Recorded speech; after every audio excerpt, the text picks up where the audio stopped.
Сәлеметсіңдер ме балалар? Қазақ тілі 8-ші сынып, сабақтың тақырыбы театр тарихы. Сабақты жүргізетін мен, Сатибекова Айнұр Андабековна, Абай атындағы орта мектебінің қазақ тілі мен әдебиеті пәні мұғалімі. Оқу мақсаты тақырыбы ұқсас ғылыми және публицистикалық стильдегі мәтіндердің тақырыбын, түрлерін, әңгімелеу, сипаттау, талқылау, құрылымын салыстыра талдау. Бірінші мәтін Абай атындағы Қазақ мемлекеттік академиялық опера және балет театры 1934 жылы 13 қаңтарда Мұхтар Әуезовтің либреттосы Айман Шолпан музыкалық қойылымымен ашылды. Қойылым көпшіліктің көңілінен шығып, әсері зор болды. Жаңа театрдың ашылуы бүкіл елге таралды. Әрине, опера театры бұл ең алдымен бүкіл өмірлерін ең әсем өнердің бірі театрға арнаған әдебиет қайраткерлерінің, сазгерлердің, жазушылардың, суретшілердің, жақсы вокалдық қабілеттері бар әртістердің ең сүйікті жұмысы. Бұл адамдар ұлттық мәдениеттің тарихына енген. Олардың іс-әрекеті 70 жыл бойы дамып жалғасуда.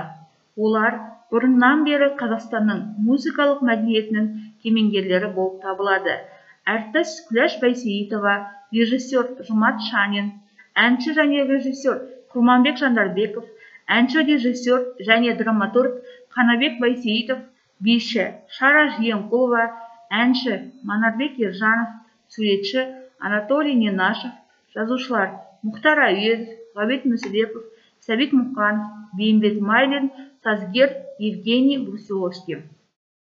Екінші мәтін Абай атындағы Қазақ мемлекеттік академиялық опера және балет театры Қазақстанда тұңғыш ашылған кәсіби музыкалық театр. Қазіргі таңда негізгі бағыты опера және балет өнерінде Қазақстанның мәдени саясатын іске асыратын және халықтың мәдени деңгейін көтеретін көркем шығармалар қойылымдарын ұйымдастыру және қою.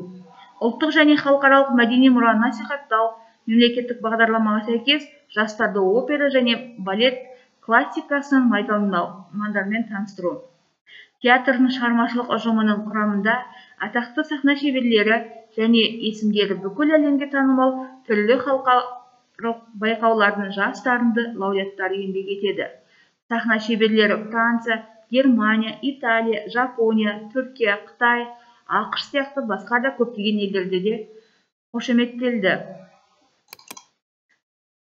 Публицистика дегеніміз латынша көпшілік, әлеумет, қоғам өмірі үшін маңызды мәселелерді талқылау деген ұғымда жұмсалады.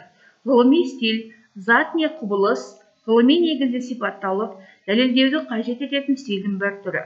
Ал пікір дұрыстығын дәлелдеу үшін ғылыми стильге нақтылық, логикалық мазмұн дәлелдігі қажет. Мәтіннің түрлері әңгімелеу, сипаттау, пайымдау болады. Әңгімелеу мәтіні оқиғаны ретімен баяндайтын мәтін әңгімелеу мәтіні деп аталады.